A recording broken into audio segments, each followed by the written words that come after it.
This is me in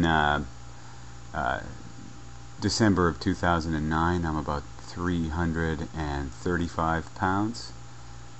And now, this is me now in March of 2011, coming right up here. I'm about 145 pounds now. And I wanted to tell the story of how I did this. So back to the beginning.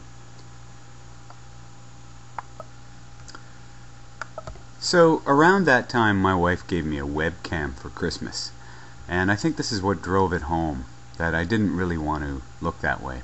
These pictures, by the way, are taken every month, so that's about February the following year. I sat down New Year's Eve and I wrote up a contract for what January would look like.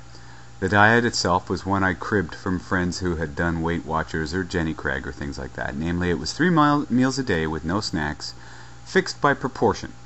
Where I had previously, for like 30 years, eaten a plate that was about 3/4 meat and potatoes and only a very small proportion of vegetables.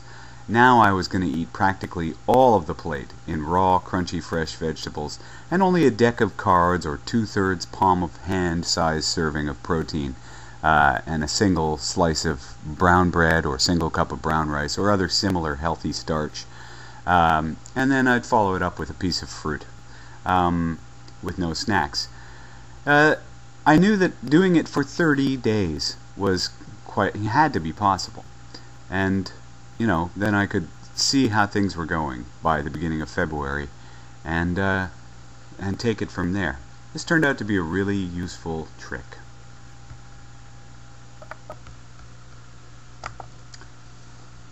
So my wife suggested some other good rules.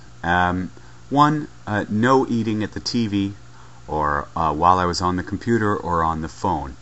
No distractions. And indeed I did find that whenever I let myself do those things, it was much easier to screw up and accidentally eat too much. And another big one, no pop. Not even diet pop. I had previously lived on pop, maybe 7, 8, 9 bottles a week, mostly of Diet Pepsi. But just got rid of it all, and I think it helped me do away with the idea of food as strictly entertainment. Also, I gave my wife an emergency override if she thought I should have more to eat or less, just as an external reality check. If she insisted, I would do what she said. That's more or less how I've been eating for a little over 2 years now. For exercise, I had to be very careful, since 300 plus pounds is a lot of strain on your joints. The first month I didn't do any, I just did the diet. The second month I joined a gym and started walking slowly on a treadmill for about 10 minutes 3 times a week. Then as the weeks went by that winter, I gradually upped the time. And by the time the spring came, I was ready to walk a mile or 2 outdoors at a time. And that's what I did 3 or 4 days a week all through the spring, summer, and fall. By the time the snow returned, I was ready, after a thorough heart checkup, to do a more intense workout in the gym. So I did. The following year followed a similar pattern, with me doing light exercise in the gym or in the pool during the winter with a lot of walking in the summer, carefully avoiding the classic middle-aged guy mistake of overdoing it in the gym, especially when it felt really good. I'd rather scale things back, take the odd week off when I was feeling a little twinge of tension or pain somewhere, than be able to return more consistently to the gym and walking over the long run, than to try and turn into some kind of jock and wind up doing myself an injury, losing motivation, and screwing up the whole project.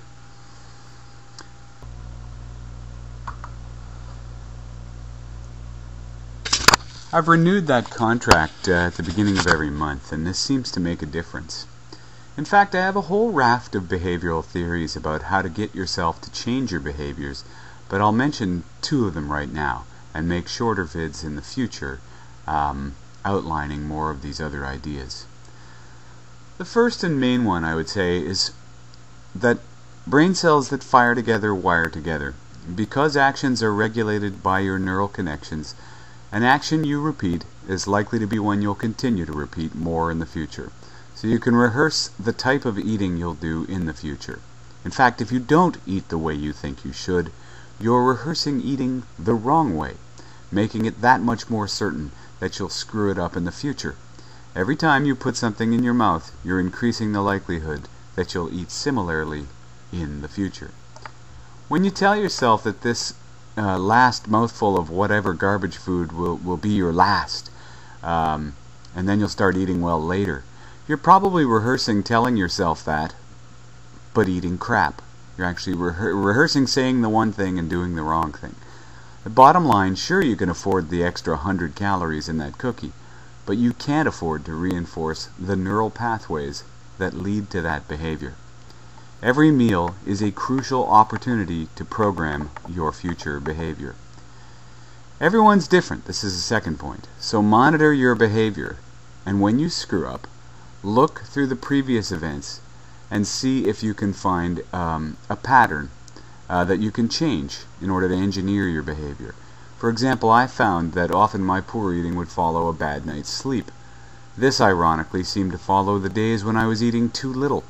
So sometimes if I was hungry when I went to bed, I'd eat a very small snack, enough to take the edge off the hunger and make me sleep better, so that the following day I wouldn't overeat, but not enough to make any real difference in my weight loss. Part of how I monitored my actions was also by weighing myself every day and keeping track of my calories every single day. I still do these and plan to continue every day for another 5 years at least. Essentially, I think that in order to really make this work, I'm going to have to brainwash myself into focusing on this very securely and consistently. I've undergone many huge changes already. Foods taste different to me now. I couldn't stand brown rice before. I didn't know how I would get along without soda pop before. Now I love brown rice, and I love brown bread. I prefer them to the white. I've learned how to cook. I eat a lot more slowly. I take virtually a half an hour for practically every meal. And I have a whole bunch of other tricks and observations and ideas, more than I can cover in one video. But yeah, so if you liked this and you thought there was some interesting ideas here, come back. The remainder of the videos will be much shorter, but I've hit on, I don't know, maybe a dozen different ideas. Some of them are mine. A lot of them are just my twists on things that already existed. And I'll leave it at that. I'll let the rest of the images play out here. But thanks for your time and attention. From here on in, the videos will probably be about 2 or 3 minutes long. But just to give you an idea of the little journey I've been through over the last 2+ years. Thanks a lot, and please be sure and rate this video, like it or favorite it, and send it to friends and stuff. Yeah, you'll be hearing more about this from me approximately every month. I'll post a new video about this. Okay, have a great day.